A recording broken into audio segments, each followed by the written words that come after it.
Aloha. Today what we're going to do is we are going to take our abundance lesson and turn it into practical next steps so that you can be who you need to be in order to step into your abundance fully. Now, what do I mean by that?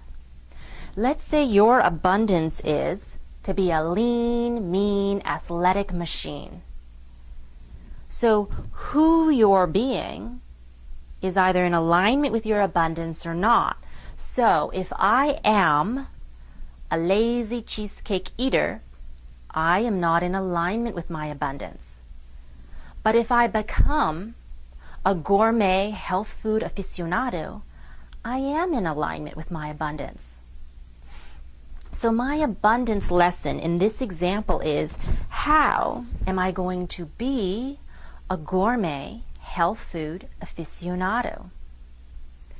So your abundance lesson, which you already wrote right here, is literally what your soul is learning in the journey of getting what you want.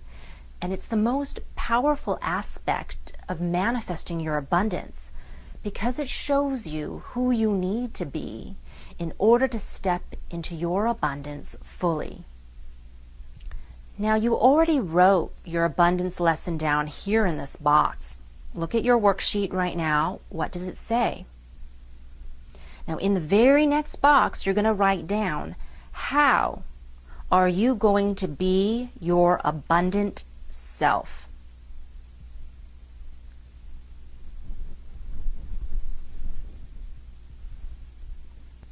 So I asked the future African dairy farmer, how are you going to be faithful that all things are possible? And he said, I would use the resources at my disposal, not keep waiting for the impossible. I would start with a small grant from the city of LA, then expand that to a larger grant. I wouldn't apply to an international organization for a $4 million loan. I would plant a small seed and then watch it grow into a huge tree. So being faithful isn't about a miracle landing on your head. For him, it's about laying the groundwork so that miracles can happen in his life. Okay, I asked Lori, how are you going to be joyful from your abundance and not joyful from your family? And she said, you know, I am not going to wait till I move out of state. I'm going to start doing things right now. I'm going to let go of waiting for my family to get on their own 2 feet before I start preparing the next phase of my life. I can move on before they do, and from now on I'm going to start saving all my money in order to move. So she went from, my family are deadbeats, that's why I can't move, all the way to, my family are deadbeats, that's why I am moving. She made a nice transition there. In fact, every time she looks at her family now, instead of guilt or regret or disappointment, she needs to see her freedom, her love and appreciation that she's not one of them. She's not stuck like they are. She can move. And to prove that to her soul, she's going to separate her resources from her family, and her resources are her money, her emotions, and her household, and place all those things in a brand new space of abundance, which is represented by her new home in a new state. So then I asked Hannah, how are you going to be peaceful? And she said, no more anti-nuclear protests or shouting at city hall meetings. I'm going to advocate peace projects. So although she's still doing political activism, instead of inviting her enemies to attack her, she's attracting and cultivating allies, which will bring her what she wants, which is a close circle of friends. Okay, so then I asked Anne, how are you going to express your feminine power? Okay, this is really hard for Anne, and if this is really hard for you, you're at home and like, how am I going to be this? This is what you need to do. you need to look back on your vision map and read it back to yourself as though you were being that person on that vision map. And then what you're going to do is you're going to exaggerate the extremes of before and now, because that's going to help your mind compare and contrast who I was before, non-abundant self, and who I am going to be now, my more abundant self.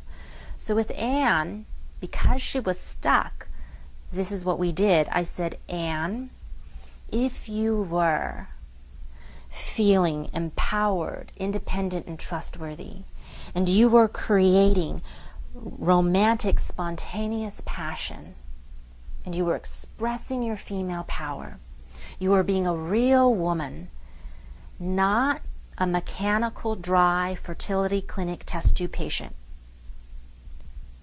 You were being a real woman, not a dry, mechanical fertility test tube patient. What would you be doing differently?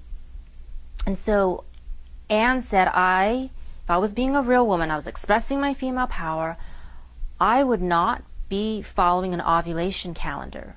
I would be listening to my own emotions in my own body. I would be listening for the sound of patience, of heartbeat, and of passion. I wouldn't be taking my temperature every 10 minutes. I wouldn't be doing a handstand after my husband and I have sex to save the sperm. I wouldn't be acting like a robot or a breeding cow or a machine or even a test tube in a petri dish. I would be acting like a human being, like a real woman. Okay, this is good, but we're not there yet.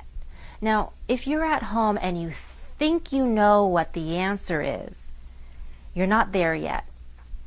It has to feel like you nailed it, like a moment of clarity, an aha moment.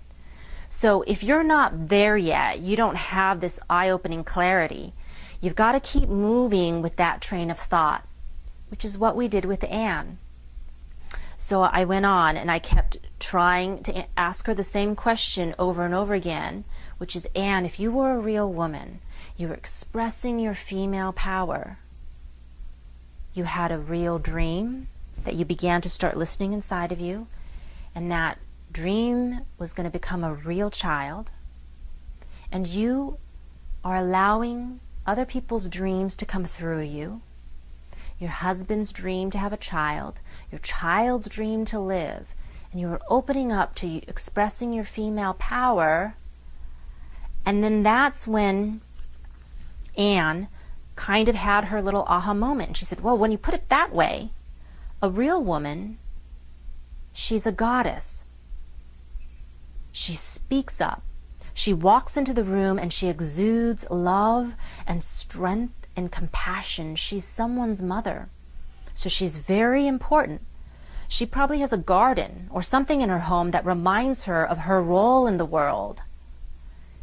Yes. Like what? I asked. And so Anne said, a garden, a fountain, a special room where she paints, or something in my home that honors and expresses my feminine power. And so that's what she wrote on her vision map, was just that. Okay, so right now you are going to think about how to be your abundant self. And what would you be doing differently as your abundant self, which you're going to write right here, that you weren't doing as your non-abundant self? And when you've nailed it, and you think you have it, you're going to post it in the comments to this video, and I'm going to give you feedback about how you are going to be your abundant self. And then I'll see you in the next video. Thank you.